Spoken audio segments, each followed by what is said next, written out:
Looking for an app that can keep your notes, tasks, documents, calendar, and ideas all in one place?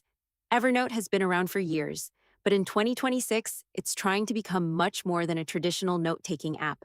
So, is Evernote still worth using? Let's take a look at its features, pricing, pros, and cons. Evernote is essentially a digital workspace where you can capture and organize information. You can create notes, notebooks, tasks, reminders, calendars, and spaces for different projects. You can also save documents, images, audio recordings, PDFs, and web pages using the Evernote web clipper. One of its strongest features is search. Evernote can search through your notes, attachments, PDFs, and even handwritten text. That makes it useful if you've accumulated a large amount of information and need to find something quickly. Evernote also includes a built-in calendar. You can connect Google Calendar or Microsoft Outlook and link events to your notes, which can be useful when you're managing meetings, projects, or personal plans. Now let's talk about AI. Evernote has added several AI features in its latest version.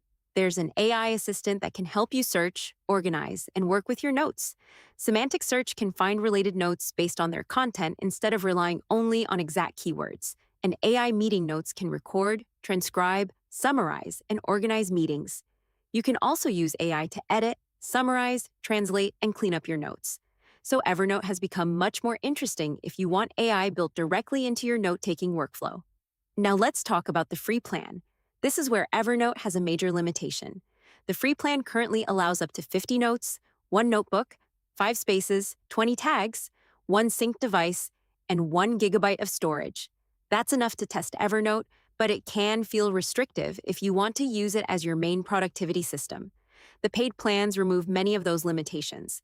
The starter plan allows up to 1,000 notes, 20 notebooks, 3 sync devices, and 5 gigabytes of storage.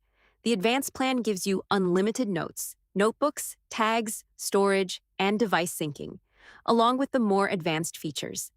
Evernote also offers a 7-day free trial for paid plans unless a different trial period is specified. Now let's talk about the biggest advantages. First, Evernote is extremely versatile. It's not just a place to write notes. You can combine notes, tasks, calendars, documents, web content, and AI tools in the same workspace.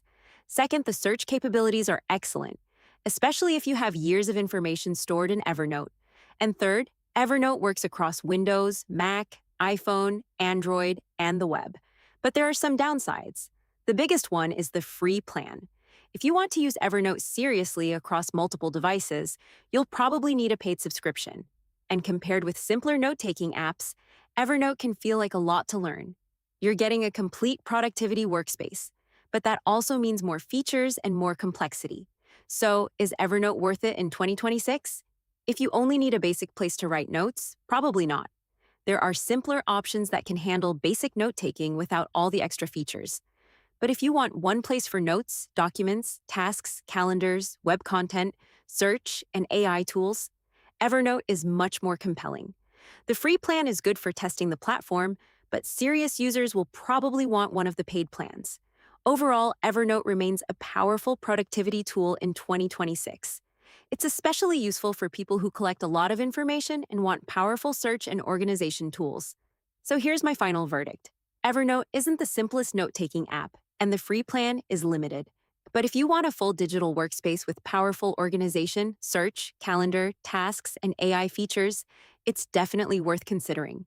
And that's my Evernote review for 2026.